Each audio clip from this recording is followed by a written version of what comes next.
E aí, pessoal, tudo bom? Então, vamos falar desse livrinho aqui. Por que as nações fracassam? As origens do poder, da prosperidade e da pobreza. Daron Acemoglu e James Robinson. Bom, o Daron Acemoglu, ele é economista, professor no MIT, e o James Robinson é cientista político e economista e é professor na Universidade de Chicago. E nesse livro aqui ele se propõe a falar justamente por que algumas nações prosperam e outras fracassam. Então, como eles colocam aqui nos agradecimentos, isso aqui na verdade é um trabalho de colaboração deles de 15 anos de pesquisa para elaborar uma teoria para poder explicar por que alguns países, algumas cidades, enfim, alguns povos prosperam e outros fracassaram, né, ou se mantiveram na miséria. O livro aqui é dividido em 15 capítulos, mais o prefácio, e já no primeiro capítulo ele começa a falar da cidade de Nogales, no estado do Novo México, nos Estados Unidos, e Nogales, em Sonora, no México, porque basicamente seria praticamente a mesma cidade, mas é dividida pela fronteira. E aí ele começa a mostrar que Nogales, no México, é uma cidade muito pobre, mas Nogales, nos Estados Unidos, é uma cidade que tem uma relativa prosperidade. E aí ele começa a querer explicar, bom, essas cidades elas são divididas basicamente pela fronteira, mas elas estão muito próximas. O que justifica uma ter tanta prosperidade e a outra não, continuar na pobreza? E aí ele começa a falar justamente da colonização do México e dos Estados Unidos para conseguir entender tudo o que aconteceu para chegar até hoje e aonde tem a diferença. Só que assim, para explicar a colonização do México, ele começa a falar dos espanhóis chegando na América, colonizando toda a América Latina, né? Ele fala da colonização desde o Peru, Venezuela, Colômbia, etc., a guerra com os povos maias, incas e tudo mais, até chegarem lá no México. E aí, para a colonização dos Estados Unidos, ele tem que falar lá da Grã-Bretanha, né? Os ingleses, quando vieram para cá, não tinham outros lugares para colonizar, ficaram lá com o território dos Estados Unidos, lá não tinha ouro como tinha no restante da América Latina, então os motivos da exploração, da colonização eram diferentes, e isso começou a gerar caminhos diferentes no processo de colonização desses países. Então, assim, já no primeiro capítulo, já dá um impacto da profundidade onde eles vão para poder justificar, né, ou teorizar, poder argumentar por que as cidades são tão diferentes, ainda que elas estejam tão próximas. E, ainda assim, como é o primeiro capítulo, isso realmente é só o início do livro, porque no restante do livro eles falam de diversos outros países, diversas outras colonizações, diversos países da África, da Europa, na Índia, enfim, eles falam de diversos países aqui, de colonização, e para justificar, né, dar respaldo para a teoria deles de que tudo tem a ver lá com as escolhas das instituições que eles chamam de inclusivas ou extrativistas, que é quando instituições permitem um processo de prosperidade, então é possível desenvolver tecnologias, investir na educação e tudo mais, ou instituições extrativistas, que são instituições que acabam impedindo o desenvolvimento tecnológico e intelectual.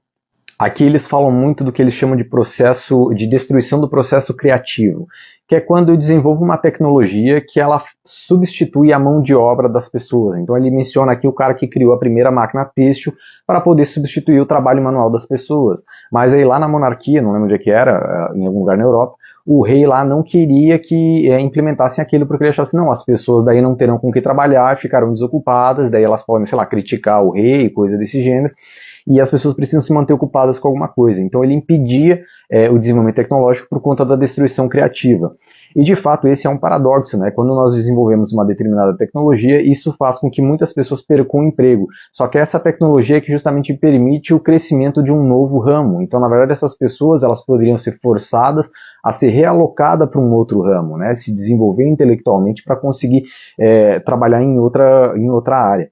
E aí aqui eles discutem um pouco isso. Então muitas sociedades aqui não evoluíram, não progrediram porque eles tinham medo da destruição do processo criativo. Então, eu não quero implementar ferrovias porque, sei lá, isso aqui parece que beneficiará outra pessoa, eu não ganharei dinheiro com isso, as pessoas talvez tenham mais liberdade, eu quero manter o poder, tudo mais.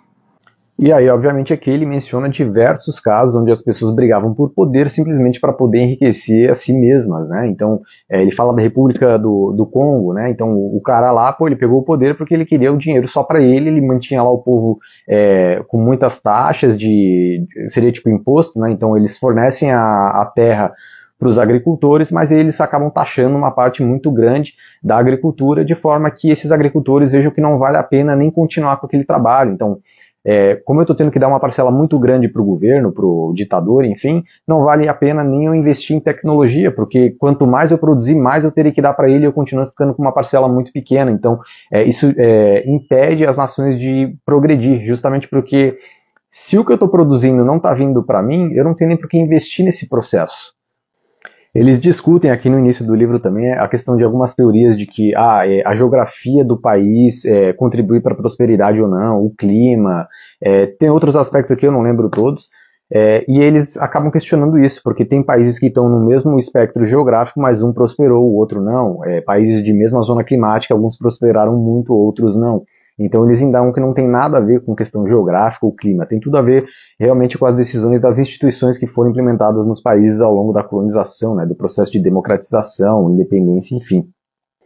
É claro que assim, eles levam em consideração as conjunturas críticas, né? Então, por exemplo, a Revolução Gloriosa, a Revolução Industrial foram momentos de cisão na história que causaram mudanças muito drásticas num curto período de tempo, e aquilo levou o curso de colonização, evolução do próprio país, da civilização em si, num curso completamente diferente do que poderia ter sido de outro jeito. E eles levam em consideração também que existem contingências históricas que são coisas que nós não temos tanto controle assim, né? Então, aconteceu uma guerra e aquela guerra acabou propiciando tal coisa. E aquilo foi um evento que não era algo controlado, não era uma decisão das pessoas, né? São coisas que aconteceram na história que simplesmente podem ter mudado o curso do que seria se não fosse aquele evento. E aí, na teoria deles aqui, eles acabam dividindo o que seriam as instituições inclusivas ou extrativistas políticas e as instituições econômicas que podem ser inclusivas ou extrativistas.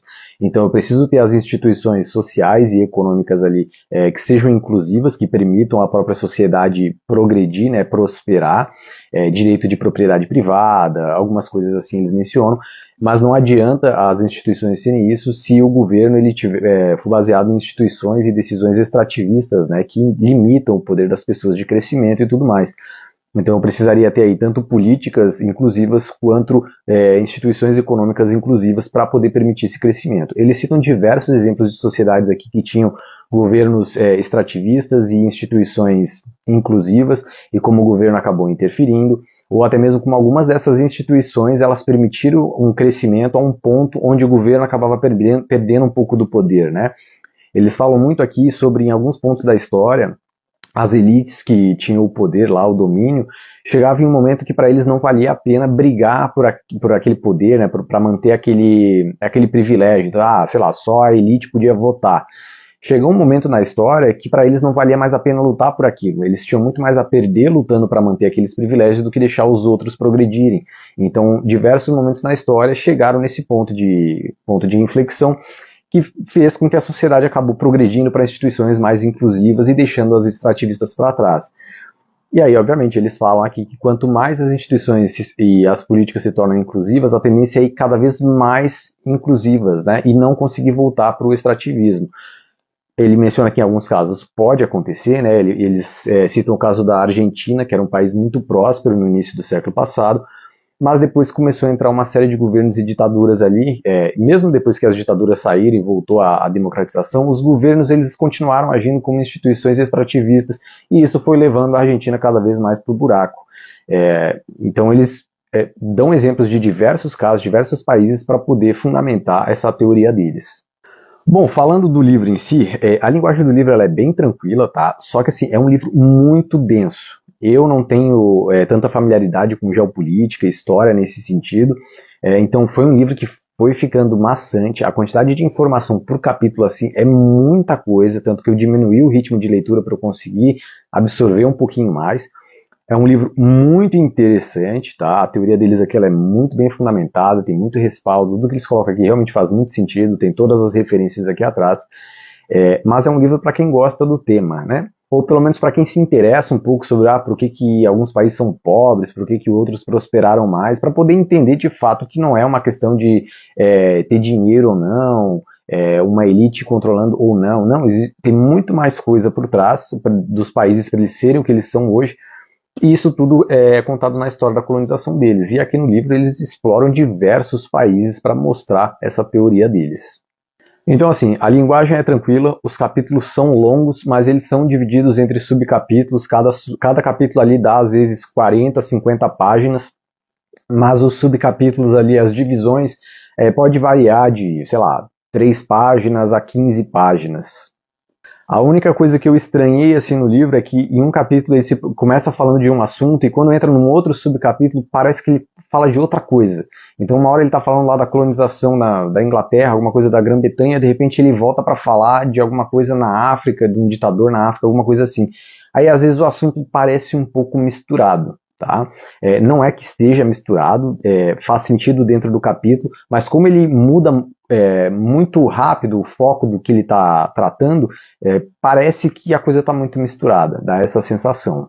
Bom, então é mais ou menos isso que vocês tinham para saber. É um livro assim que é para quem gosta do assunto ou quem quer entender um pouco sobre essa questão de prosperidade e pobreza. Não é um livro para qualquer pessoa sair lendo, só de curiosidade. Não. Mas mesmo assim eu deixo a recomendação para quem gosta do tema para poder se aprofundar um pouco mais, porque o livro é muito rico em informação. Como eu falei no início, são 15 anos de trabalho colaborativo entre os dois, eles estudaram a colonização de praticamente o mundo inteiro e colocam muita coisa aqui nesse livro. Então, até assim, para quem é curioso, vale a pena ler o livro também, porque tem muita informação aqui, tem muita novidade, muita coisa bacana, beleza? Valeu!